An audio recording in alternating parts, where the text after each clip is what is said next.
una nueva entrega de su programa Desde la Raíz.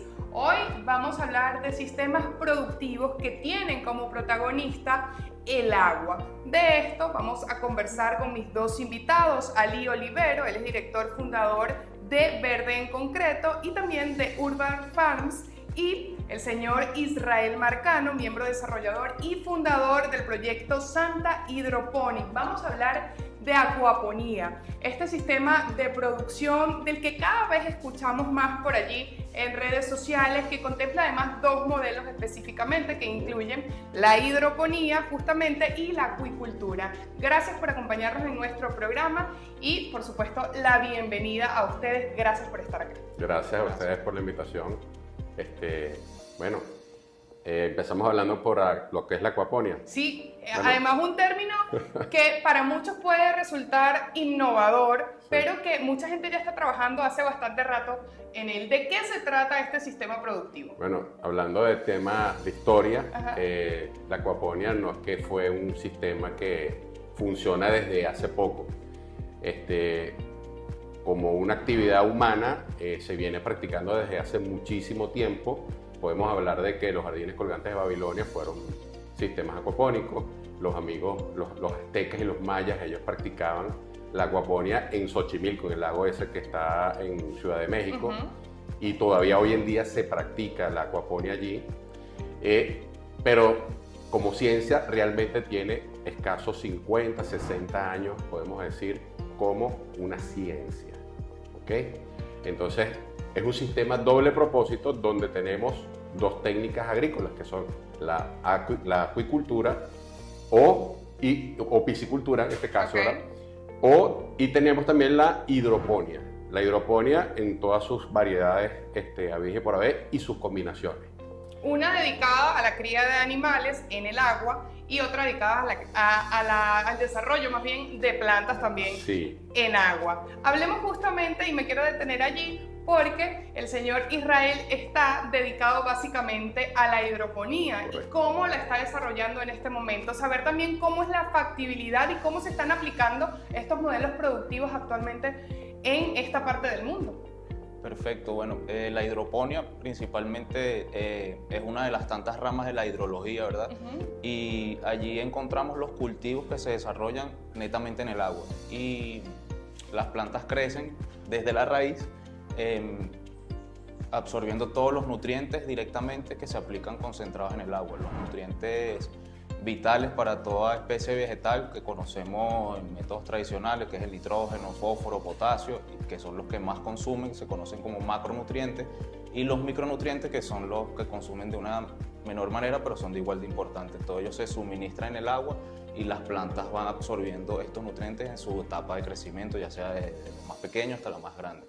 Hay diferentes tipos de cultivos hidropónicos y como dice Ali, no es algo nuevo, viene de mucho tiempo atrás, pero ahorita con el tema del abastecimiento, el ahorro de agua, el ahorro de espacios, la sostenibilidad, ¿no?, de los cultivos, de la agricultura como tal, ha tomado mayor relevancia, ¿no?, de cómo esto puede aportar alimentos de mejor valor y productos ecoamigables con el medio ambiente. Entonces eso es una de las principales ventajas de la hidroponía y todo el ecosistema de la hidrología, ¿no?, de hidrocultores como ¿Y cómo al día de hoy están siendo concebidos estos modelos en la ciudad? Porque mucho se habla también, cuando hablamos de acuaponía, del campo a la ciudad. ¿Cómo se come eso? ¿Cómo se lo explicamos a la gente que nos está viendo en este momento? ¿Es viable este modelo para la ciudad, no para el campo? ¿Cómo entenderlo? Ok, con el tema de ese refrán, ¿verdad? Ese eslogan, el campo en la ciudad, o del campo directo a tu mesa. El tema del kilómetro cero, el tema de los objetivos de desarrollo sostenible que tiene la ONU hoy en día, ha hecho también que este tipo de sistemas, ¿verdad?, se potencialice, se haga muchísimo más popular, dándole el tema de la viabilidad en las ciudades, ¿verdad? Porque simplemente estamos hablando de que estamos aprovechando un recurso que es el agua de una manera muy eficiente. Es decir, estamos totalmente en unos sistemas donde se recircula el agua constantemente, generando, por supuesto, un ahorro considerable de la misma. En la agricultura tradicional, cuando sembramos en tierra la semilla, nosotros tenemos que regar para disolver las sales que están presentes en esa tierra de manera sólida. Okay. El agua viene a ser es un solvente, es el solvente universal, y también viene a ser el medio por donde esas sales, ¿verdad?, que son lo que van a comer las plantas, que es lo que está diciendo Israel, que es una solución nutritiva. Eso, ¿verdad?, en estos sistemas de hidroponía y de acuaponía, simplemente estamos dándole, como quien dice, la comida más fácil a estas raíces y a estas plantas, ¿verdad? Entonces, se les va a hacer muy fácil la obtención de esos nutrientes que están disueltos en esa agua, y podemos usar espacios impensables para la agricultura. Por ejemplo, una azotea donde solamente tenemos cemento. Okay. De ahí viene el nombre ese de verde en concreto. O sea, Okay. es como que hablamos de verde en concreto, concretamente, pero también verde sobre concreto. Ese tema de los techos verdes, de esos sitios que se tienen que humanizar, se tienen que transformar en espacios de producción, sea de alimentos o simplemente el ornato también cuenta. O sea, aquí nosotros podemos producir flores comestibles, podemos producir enraizamiento, o sea, ¿cómo se llama? Reproducción asexual de plantas. Okay.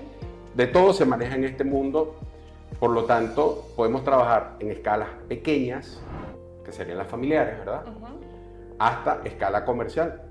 Aquí entra el tema de, bueno, ¿en qué presupuesto nos estamos manejando? De eso vamos a hablar al regreso de la pausa, porque vamos a sumergirnos en lo que tiene que ver con los costos, Sí. saber en qué lugar estamos de la cadena, cuánto vamos a invertir y qué vamos a lograr justamente. Israel, ¿qué tanto espacio necesitamos para desarrollar un sistema de hidroponía? Eso me lo respondes después de la pausa y nos vamos justamente a el dinero. ¿Cuánto es la inversión que hay que realizar para aplicar estos sistemas en nuestras unidades de producción, en nuestras casas, dependiendo, por supuesto, de cada uno de los espacios que tengamos? Estamos hablando en esta jornada desde la raíz de acuaponía y de todo lo que encierra este mundo. Vamos a la pausa y regresamos con más, no se aparten. Gracias por continuar en sintonía desde la raíz. Estamos hablando de acuaponía esta mañana, o en esta jornada más bien, desde la raíz. Es un gusto, como siempre, que ustedes interactúen con nosotros a través de las distintas plataformas digitales. Me acompañan Ali Olivero e Israel Marcano. Antes de irnos a la pausa, hablábamos justamente de las capacidades, y en ese sentido le dejé una pregunta a Israel. Le decía que en cuánto o a qué nivel puede desarrollarse un sistema de hidroponía, de qué tamaños, desde qué tamaños y hasta qué tamaños pueden ir. Ese punto, ¿verdad?, es bastante interesante y viene acompañado de lo que estaba hablando anteriormente, de traer el campo a la ciudad, ¿no? Uh-huh. Es cómo podemos ahorrar las grandes extensiones de tierra que utilizaríamos en cultivos tradicionales, y cómo sacar ese provecho en la ciudad, ¿no?, en los espacios que tenemos como... Que son espacios más reducidos, por decirlo de alguna manera. Espacios ociosos. En ese sentido, todo depende siempre de la habilidad del hidrocultor. En este caso, por ejemplo, hay sistemas muy básicos, muy pequeños, de poner una planta en un vaso con agua, y eso ya es hidroponía, ya va a crecer, y ya eso es un sistema. Puedes agarrar una planta que tengas en el jardín, cortar un esqueje, un hijo, y de una manera clonar esa planta, llevarla a agua, y de un sistema que ya estás conociendo básicamente puedes ir avanzando a uno más complejo, donde puedas tener mayor rendimiento en menos espacio. Estamos hablando que un cubo, un puñete, por decir así, de una manera casera, ahí podemos tener 1 o 2 plantas en un espacio muy reducido, y algo muy básico. Son 2 plantas en 1 metro cuadrado, en un espacio pequeño. Nosotros ahorita estamos fabricando unas unidades verticales que miden un 80 de alto y ocupan 2 metros cuadrados de espacio, y pudieses cultivar de 150 a 200 plantas. Entonces, en el mismo espacio donde puedes cultivar una planta, puedes cultivar 250 plantas. Entonces, eso depende mucho de la experiencia del hidrocultor, de las intenciones que tenga. Si es algo muy doméstico, si yo quiero algo en mi casa, lo puedo tener en el balcón de mi casa, lechugas, algunas flores, incluso puedes combinar los temas de los peces con lo que tengas en casa, o lo puedes hacer de una manera directa con las sales minerales concentradas. Todo depende de la habilidad y de la meta que quiera llegar el que está llevando el cultivo a cabo. Ahora sí, hablemos de la dinámica de inversión, porque sobre la acuaponía justamente muchas personas pueden pensar, eso es demasiado costoso, porque todo lo que tiene que ver con tecnología de alguna manera genera cierta resistencia en los productores tradicionales, por decirlo o por denominarlos de alguna manera. La capacidad de inversión y esta dinámica, ¿cómo se puede ajustar, señor Ali? Bueno, definitivamente todo va a depender de lo que tú quieras, ¿verdad? Yo por lo menos tengo clientes que ellos están en zonas muy, digamos, deprimidas, ¿verdad? Okay. Nosotros tenemos dos sistemas ya en Petare y fue de muy bajo presupuesto y están funcionando, por decirte algo.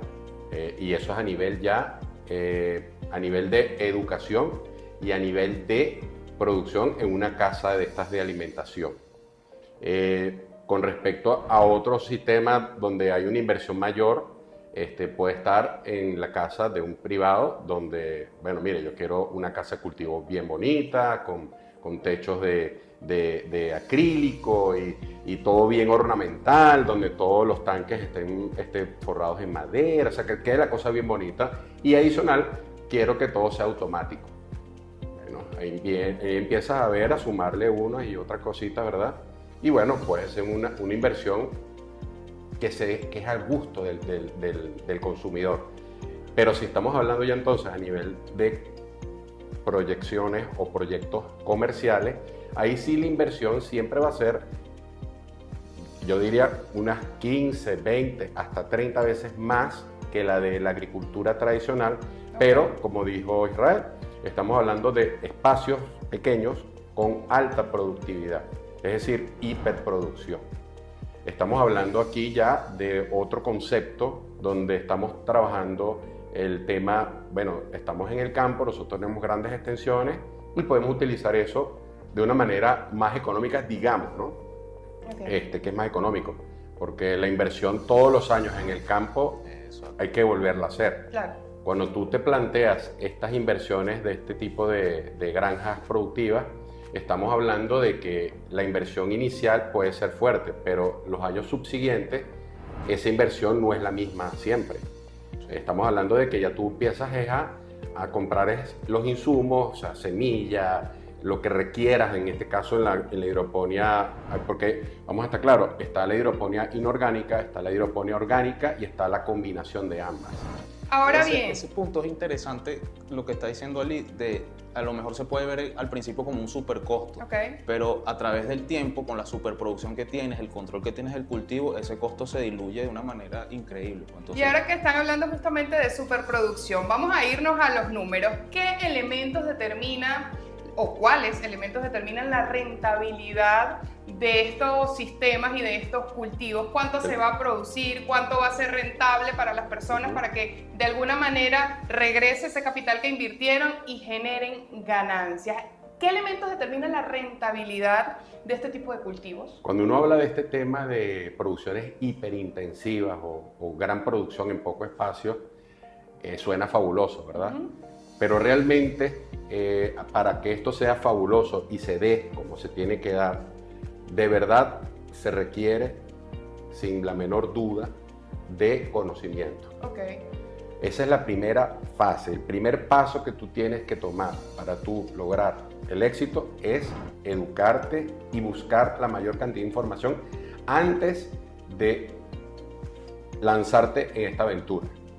Eso es algo vital, creo yo que coincidimos, ¿verdad? Es vital, el conocimiento es vital en una primera etapa y según las escalas a que estemos, los conocimientos van a ser mayores o menores.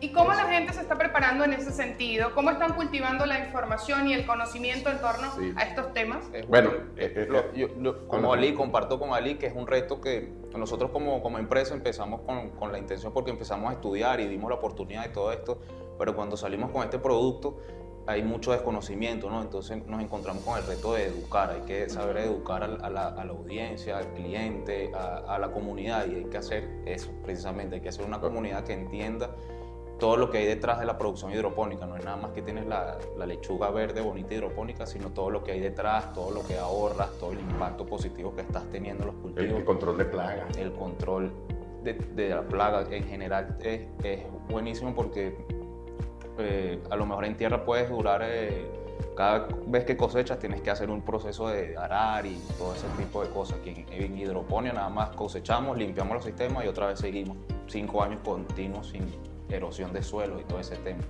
Pero hay que conocer, entonces lo principal vendría siendo eso.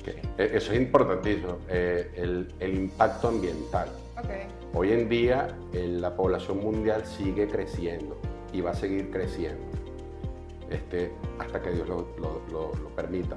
El tema está en que a mayor población requerimos de producir, los agricultores, ¿verdad? Requerimos de producir más alimentos, y se está buscando también que el alimento que se está generando hoy en día sea de mejor calidad, donde no se maneje tanto el tema de altas toxicidades en los químicos, la aplicación de químicos. Entonces es súper culpable, es interesante porque viene con el tema de llevar el campo a la ciudad, pero también cómo eso podría contribuir a que el campo recupere espacio, ¿sabes? Claro. La naturaleza, lo que se utiliza como... Sustentabilidad también. la biodiversidad tiene que volverse. Tiene que volver. O proteger la que ya tenemos. Vamos a hacer una nueva pausa a esta hora. Al regreso quisiéramos hablar justamente de cómo el elemento climático juega un papel en este sistema productivo. ¿Qué papel está jugando el clima en este momento? Excelente. Porque justo en la agricultura tradicional y en la ganadería tradicional, pues vemos con preocupación las temporadas del año en Venezuela, en el resto del mundo, cómo lo hacen desde la acuaponía. Eso me lo responden después de esta pausa. Excelente. Desde la raíz. Ya venimos con más, no se aparten.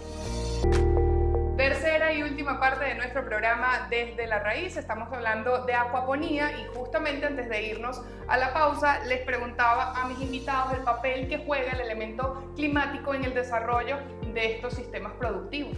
Bueno, vamos a empezar por el ABC. Si yo te dijera a ti, tú puedes cultivar o criar acá truchas y, digamos, lechuga. Tú aquí en este clima tropical de aquí de Caracas, que estamos más o menos en promedio de 28 grados, ¿qué me dirías tú? Tú cuando escuchas trucha, tú sientes que es agua fría. Yo lo relaciono con los Andes, básicamente. Agua muy fría, ¿verdad? Sí. Bueno, ¿tú crees que aquí se puede cultivar o criar trucha, aquí en Caracas? O en La Guaira, vámonos para La Guaira. No, yo diría que no. ¿Por qué no? Porque el agua no es tan fría como debería para ese tipo de cultivo en agua. Y podemos vivir en el espacio. No lo sé. Bueno, Respóndanlo ustedes. Sí. O sea, los astronautas están en una cápsula espacial donde se les dan las condiciones de vida adecuadas para que ellos vivan en el espacio exterior. Entonces se puede aclimatar claro, esa agua donde se desarrollan. Claro, la cuestión está en darle las condiciones de vida adecuadas a los organismos que tú vas a cultivar o a criar. Okay. Eso va a redundar en los costos. O sea, si yo tengo que enfriar el agua, Claro. tengo que comprar un enfriador, gastar electricidad, etcétera, etcétera. Aquí cuando nosotros hablamos de estos cultivos hiperintensivos, tenemos que hablar... Y se cultiva en esta zona justamente del centro del país, del litoral, trucha, por ejemplo. No conozco a nadie aquí en Venezuela, Okay. pero sí te digo que conozco a una gente en Florida Okay. que cultiva o cría esturión, es decir, Okay. sacan o producen caviar. Y es el único en los Estados Unidos porque hay una legislación que prohíbe que eso crezca en los Estados Unidos. Pero existe, o sea, hay producción de caviar de alta calidad en Florida, que es el estado más caliente de los Estados Unidos, o uno de los más calientes, los más tropicales. Entonces podemos decir que son adaptables al escenario que sea. Sí, pero retomando el tema de estos cultivos que son hiperintensivos, lo que uno recomienda, si vamos a nivel comercial, es proteger esos cultivos. Uno los protege del medio exterior, donde tú puedes regular humedad, temperatura y todos los elementos y factores que realmente se requieren para que esos cultivos se desarrollen de la manera más adecuada. Porque si tú ves unas plantas que están tristes, las ves feas, las ves amarillentas, algo está pasando allí y tiene que ver con las condiciones de vida que esa planta está llevando o teniendo en ese momento. Y si tú ves unos peces también que están así, que no quieren ni comer, algo está pasando. Entonces tú simplemente aquí tú tienes que estudiar qué organismo se adapta mejor a tu entorno para tú gastar o bajar esos costos de la manera más eficiente. Entonces, por eso digo que, oye, que es interesantísimo ese mundo, por eso que es mucha información. En espacios pequeños no se requiere de esa tecnología, de ese tema, pero definitivamente se puede manejar. Hay algo interesante que dice Ali, si podemos vivir en el espacio, y algo que influyó mucho en la investigación y desarrollo de las tecnologías hidropónicas es cómo alimentar a los astronautas en el espacio, y una de las vías fue la hidroponía, o sea, es la mejor forma de adaptabilidad de alimentos en un entorno súper agresivo con el natural aquí, ¿no? Nosotros seguimos o leemos bastante sobre Dixon Desponmier, que él propone las granjas verticales. Él hace como la primera propuesta de granja vertical, que es un edificio completamente de producción vegetal y puede ser ubicado en cualquier lugar donde se puedan prestar esas condiciones para las plantas o las especies que se van a desarrollar allí. O sea, el tema de la granja vertical es súper profundo, que trata desde las aguas residuales hasta arriba, hasta ganadería en vertical. Y eso aporta bastante con el tema del impacto ecológico, o sea, cómo estamos utilizando la tecnología para ayudar al medio ambiente con la agricultura. Algo que dice Dixon Desponmier es interesante, y siempre hago énfasis en eso, que la gente como que dice, mira, es que eso que ustedes hacen eso es artificial. Entonces, en realidad, cuando hablamos de agricultura, la agricultura en general es artificial, porque las plantas no crecen por hectáreas, tomate con tomate, en la naturaleza ellas crecen libres. Entonces la agricultura en principio ya viene siendo algo artificial en el sentido de los procesos naturales, ¿no? Que uno realiza el cultivo, pero no es nada químico, no es nada del otro mundo. O sea, yo te lo puedo decir personalmente, que nosotros empezamos como emprendedores, como hobby, empezamos como una empresa, ya tenemos, mire, ya nos invitó desde la raíz. Eso para nosotros es súper gratificante, porque estamos haciendo el trabajo, estamos transmitiendo el mensaje, y es eso, es aportar para... Ahora, ustedes como personas que trabajan en este escenario, ¿hacia dónde miran? ¿Qué países toman como referencia? ¿Quiénes lideran en el mundo estos sistemas? Wow. Brevemente, pues ya nos queda muy poco tiempo. Sí. Hablar de repente de países puntuales. Manejarse como referencia es algo complicado. Te explico el por qué. Porque lo que tú tienes en el norte o en el sur son diferencias de clima, tenemos estaciones, hay una serie de cosas o factores que nos ayudan a entender cómo funciona todo esto. Pero si tú me hablas de referencias, yo creo que las referencias están en las que hemos visto nosotros hoy en día en nuestra misma latitud, en nuestro entorno. Yo veo, por ejemplo, Alemania, Japón, son países que por su propia idiosincrasia y su entorno geográfico y su población los lleva a ellos a investigar mucho más que tal vez estos países como nosotros, que estamos bendecidos por la naturaleza, donde tenemos grandes volúmenes de agua dulce disponibles, donde tenemos un clima tropical prácticamente todo el año, y donde tenemos demasiado potencial por explotar y por trabajar. Naturaleza, ¿no? Sí. Amigable con nosotros. Mucha gente dice, no, pero ¿para qué vas a hacer hidroponía si hay tanta tierra? Es que ese es el hecho, vamos a proteger esa tierra, vamos a hacer hidroponía. Y eso... y vamos a diversificar también. Manejar el concepto de economía circular, claro, donde nuestros techos sean todos verdes, donde la gente por donde vaya... Bueno, aquí en la ciudad de Caracas y en toda Venezuela, la gente tiene hambre y de repente voltea y una mate mango. Claro. Hay un proyecto muy interesante que me gusta en lo personal, es el proyecto Dubái 2030. Ellos tienen como finalidad en el 2030 producir todos sus alimentos, y han hecho una serie de avances e inversiones en hidroponía y todo lo que son cultivos así ese es el mejor ejemplo de todo. Eso es. Sembrar en el desierto, imagínate tú. ¿Quién se lo podía imaginar? Los israelitas, los árabes. Son 100% autoabastecido. Es muy poco tiempo, ¿viste? Es demasiado. Vamos a hacer una segunda entrega Con de mucho este gusto. tema además apasionante. Gracias por acompañarnos, por ayudar a entender todo lo que gira en torno a estos sistemas productivos que tienen que ver con la acuaponía, cómo se están llevando a cabo en nuestro país y lo que están haciendo ustedes.